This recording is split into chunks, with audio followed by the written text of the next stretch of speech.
Right. Welcome back. Acid rain के हम अब लास्ट सेगमेंट की तरफ जा रहे हैं, that is the solutions of acid rain या सॉल्यूशंस टू एसिड रेन और to the threats of acid rain जो पोज की जाती हैं। सॉल्यूशंस की तरफ चलें तो सबसे पहला एक सॉल्यूशन आ जाता है, that is the cleaning up of exhaust pipes and smoke stacks. अब अगर आप थोड़ा सा रिविजिट करें, मैंने आपको बताया कि आपके एंथ्रोपोजेनिक एक्टिविटीज़ के अंदर आपकी फैक्ट्रीज, आपके ट्रांसपोर्टेशन सेक्टर, ये बड़े मेजर पोल्यूटर्स हैं।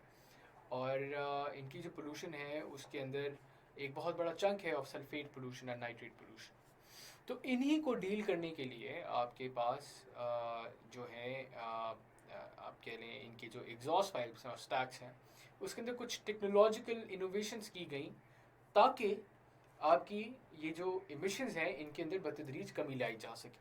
ठीक है, तो हमें पता है कि burning coal largely accounts for sulphate emissions while NOx emissions are mostly from fossil fuel combustions। कोल भी आपका फॉसिल फ्यूल ही है, हाइड्रोकार्बन की फॉर्म है, असेंशली हाइड्रोकार्बन है जो कि सल्फेट और नॉक्स की emissions का बायस बन रहा है।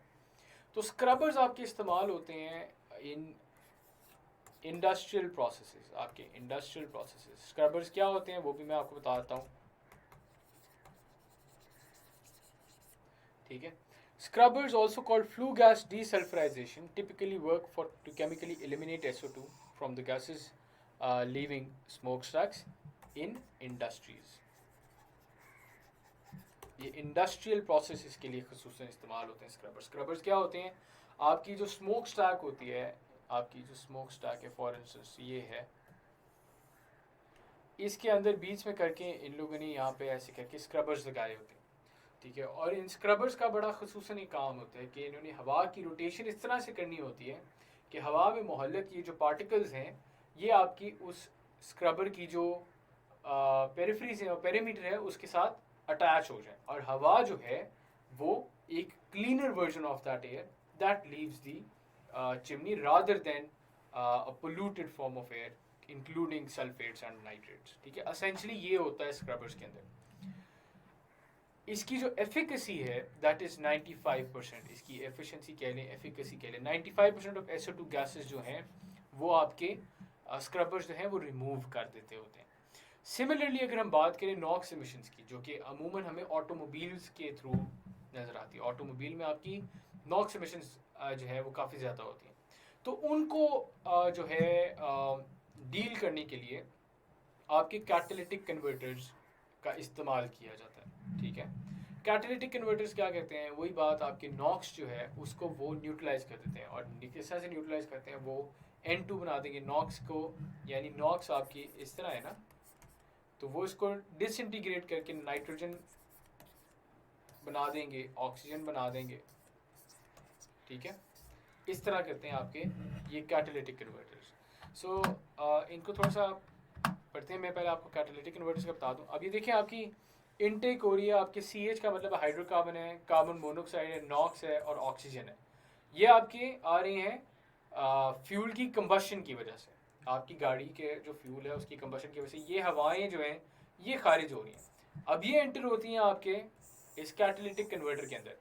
ठीक है, तो आपका एक जगह, अब इसको आप रहने दें, आपको पढ़ने की भी ज़रूरत नहीं है, रिडक्शन भी नहीं आप लिखें, ऑक्सीडेशन भी ना लिखें, आप बस इनके ऊपर गौर करें। नॉक्स और कार्बन मोनोऑक्साइड जो है इसकी होती है रिडक्शन और ये आपका बन जाता है N2 plus carbon dioxide. Carbon monoxide को कन्वर्ट करते हैं कार्बन डाइऑक्साइड के अंदर। दूसरी तरफ आपका हाइड्रोकार्बन्स को और कार्बन मोनोऑक्साइड को और ऑक्सीजन को वो पानी और कार्बन डाइऑक्साइड के अंदर भी कन्वर्ट कर रहे होते हैं। सो ये रिएक्शंस हैं ख़ातिन हज़रात जो कि आपके लिए बहुत बहुत अहमियत के हामिल हैं और ये आपको याद होने ज़रूरी है, तो इनको आप लोग नोट डाउन कर लें। अब जब ये बन गया तो अब आप देख सकते हैं N2 is not hazardous. N2 की वजह से आपकी एसिड रेन नहीं हो रही, ना ही कार्बन डाइऑक्साइड की वजह से आपकी एसिड रेन हो रही है। कार्बन डाइऑक्साइड का मसला ये आ जाता है कि हाँ ठीक है ये ग्रीन हाउस गैस है, बट आपकी एसिड रेन नहीं हो रही। तो अभी हम एसिड रेन से हमारा मतलब है, तो मैं एसिड रेन की बात करें तो उस लिहाज से हमें ये मसला नहीं दरपेश हो रहा। दूसरी तरफ देखें तो पानी आपका रिलीज़ हो रहा है, वही बात कार्बन डाइऑक्साइड रिलीज़ हो रही है। सो ऑल इन ऑल कोई भी ऐसी गैस रिलीज़ नहीं हो रही जो कि आपका एसिड रेन का बायस बन सकती है। तो कैटालिटिक कन्वर्टर्स क्या करते हैं, कैटालिटिक कन्वर्टर्स एसिड रेन की मुनासबत से जो हमारे लिए अहमियत के हामिल हैं वो इस तरह से हैं, चूँकि ये नॉक्स को कन्वर्ट कर देते हैं इन N2 which is a very docile gas, इसका कोई एसिड रिएक्शन हमें होता हुआ नहीं नज़र आता, कोई हार्मफुल गैस नहीं है। आपकी 71% जो एयर की कॉम्पोजिशन वो है ही नाइट्रोजन के ऊपर मबनी। स्क्रबर्स की अगर बात करें तो मैं आपको बता था ना कि हवा को ऐसे से वो रोटेट करते हैं कि आपकी जो पार्टिकल्स होते हैं, डस्ट पार्टिकल्स, और आपकी सल्फेट और सल्फेट जो हैं, सॉक्स जो हैं, वो आपके सिलेंडर की इस दीवारी के साथ लगते जाते हैं और फिर हवा क्लीन निकलती है। क्या हो रहा है? स्क्रबिंग लिक्विड है, इनलेट है, आपकी क्या कहते हैं, यहाँ से आपकी dirty gas it comes in, ये लिक्विड की इंटेक होती है, इसको एक लिक्विड के थ्रू पास करवाते हैं गैस को, एंड देन साइक्लोनिक सेपरेटर के अंदर गैस आके आपके, आप ये देख सकते हैं ना, ये डॉट डॉट से आपके सारे वो सेपरेट, आपके वो सारे गैस पार्टिकल्स हैं जो कि आपके ये सिलेंडर की वॉल के साथ लगना शुरू हो जाते हैं। So this is the working of a scrubber and a catalytic converter. उम्मीद है कि आपको ये क्लियर हो गया होगा। एंड पे एक स्लरी से निकल जाती है, स्लरी इज़ द डिपोजिशन जो कि हो रही होती है of this SOx and NOx, खसूसन सॉक्स, ठीक है। तो उसकी ये डिपोजिशन हो जाती है एंड आपकी क्लीन गैस जो है वो इधर ऊपर की तरफ से बाहर निकल जाती है। फिर अगर दूसरी सतह के ऊपर बात करें, ये तो हमने एक डायरेक्ट अप्रोच लगाया ना, जिसको हम कह सकते हैं कि हमारी अडेप्टेशन अप्रोच थी, ठीक है। अगर हम मिटिगेशन अप्रोच की बात करें, ठीक है, अगर आपको याद हो क्लाइमेट चेंज से ज़रा याद रखें मिटिगेशन अप्रोच और अडेप्टेशन अप्रोच। तो पिछली जो थी ये अडेप्टेशन अप्रोच थी, एक मसला है उसके साथ हमने अडेप्ट करना है, ठीक है। अब हम बात करेंगे मिटिगेशन अप्रोच की, and that is the alternative energy sources. पिछली वीडियो में, पिछली पिक्चर में आप देख सकते हैं आपकी अल्टरनेटिव एनर्जी के ऊपर हमेशा से एम्फोसिस रहा है। आपके सस्टेनेबल डेवलपमेंट गोल्स के अंदर आपके जितने भी इन्वायरमेंटल प्रॉब्लम्स हैं उनका सोल्यूशन हमें नजर आता है कि आप सस्टेनेबल डेवलपमेंट गोल्स को फॉलो करें। और सस्टेनेबल डेवलपमेंट गोल्स का एक बहुत अहम गोल है ऑफ रिन्यूएबल एनर्जी, ठीक है। तो अगर आप रिन्यूएबल एनर्जी को मुतारिफ करवा देते हैं और आप हाइड्रोकार्बन्स को डिसोसिएट कर देते हैं और डिस्प्लेस कर देते हैं, तो ऑटोमेटिकली आपकी जितनी भी रिलीज हो रही है sulphates, nitrates, for that matter even carbon dioxide, तो उसके अंदर हमें कमी नजर आएगी। And this is why we advocate as environmentalist, आप लोग भी एडवोकेट करेंगे ऑल्टरनेटिव एनर्जी सोर्सेज को। किसी भी ऑल्टरनेटिव एनर्जी सोर्स के अंदर आपकी सॉक्स की इमिशन एसच नहीं हो रही होती है, ठीक है। दिस इज वाई वी से कि आपके यहाँ जो है क्या कहते हैं, ऑल्टरनेटिव एनर्जी यानी रिन्यूएबल एनर्जी जो है उसका कॉन्सेप्ट जो है इसको और आम फहम होने की ज़रूरत है। आखिरी सोल्यूशन की तरफ चलें तो वो आ जाता है आपका damage control. This is also adaptation approach, ठीक है। तो दो आपकी अडेप्टेशन अप्रोचेस हम देखें और एक अब आपकी मिटिगेटरी अप्रोच देखें। रिस्टोरिंग डैमेज एनवायरनमेंट्स किस तरह से, अब आपको पता है कि एसिडिक हो गई है, सॉइल है वो एसिडिक है, पानी है वो एसिडिक है, ठीक है, आपकी हवा है वो एसिडिक है, ठीक है। अब एसिडिटी क्या होती है उसका कॉन्सेप्ट आप लोगों को समझ आ गया कि आपकी पीएच जो है इट इज लेस देन 7, ठीक है, इट इज लेस देन 7। जब पीएच आपकी लेस देन 7 है तो वो एसिडिक है, और एसिड आपकी पीएच को 7 से नीचे ही लेके जा रही होती है। ये बात क्लियर है? अच्छा, अब हम इसका तरीकेकार क्या है, अब हम कोई ऐसी चीज़ लेके आए जो कि न्यूट्रलाइज कर दे एसिड को। न्यूट्रलाइज का मतलब यानी एसिड का जो इम्पैक्ट है या एसिड का जो असर है उसको वो न्यूट्रलाइज कर दे, उसको काउंटर करे। तो काउंटर क्या करती है? एसिड को काउंटर करता है अल्कली, ठीक है, अल्कली।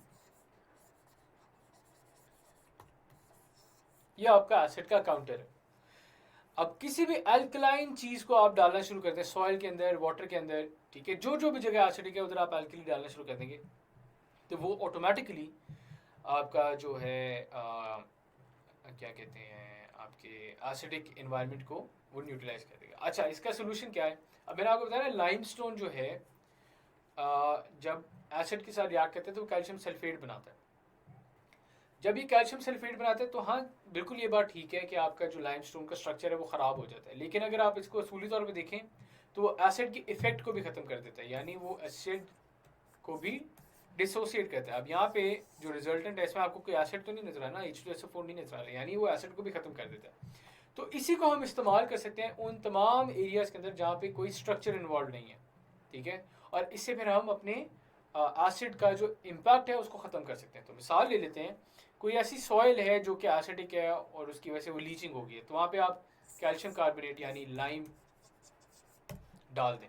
लाइम डालेंगे तो ऑटोमेटिकली जो एसिडिक इफेक्ट था वो ख़त्म हो जाएगा और आपके जो न्यूट्रिएंट्स वहाँ पे मौजूद थे और जो कि एसिड की वजह से मुतासर हो रहे थे वो अब सेफ होंगे। इन द सेम मैनर अगर आप पानी को देख लें, पानी अगर आपको एसिडिक नज़र आ रहा है उसके अंदर आप लाइम डाल देंगे तो होगा क्या कि उसकी जो एसिडिक नेचर है उसको वो काउंटर करेगा और एसिड की जो मिकदार है पानी के अंदर उसको वो कम कर देगा और ऑटोमेटिकली आपकी पीएच जो होगी it will return back to 7 या at least it would come near to 7। ठीक है, तो असूली तौर पे हम रीस्टोर करते हैं डैमेज इन्वायरमेंट्स को इस तरह से, आपकी लेक्स को और सॉइल को खसूसन और आपके फॉरेस्ट और क्रॉप वेजिटेशन को तमाम को इस तरह से हम डील करते हैं when we talk about decreasing the acidity.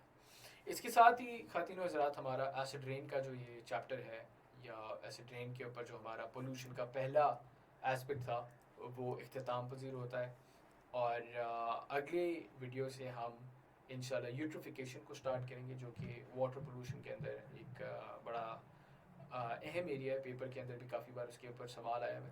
तो यूट्रोफिकेशन करते हैं नेक्स्ट एंड फिर आगे हम जल्द से जल्द लैंड बेस्ड और एयर बेस्ड पोल्यूशन की तरफ भी अपनी तवज्जुहात जो हैं उनको गामजन करेंगे। इसके साथ मैं आपसे इजाज़त चाहता हूँ। नेक्स्ट वीडियो के अंदर यूट्रोफिकेशन के साथ आपसे मुलाकात होती है। आप सबकी सवालों का बहुत बहुत शुक्रिया।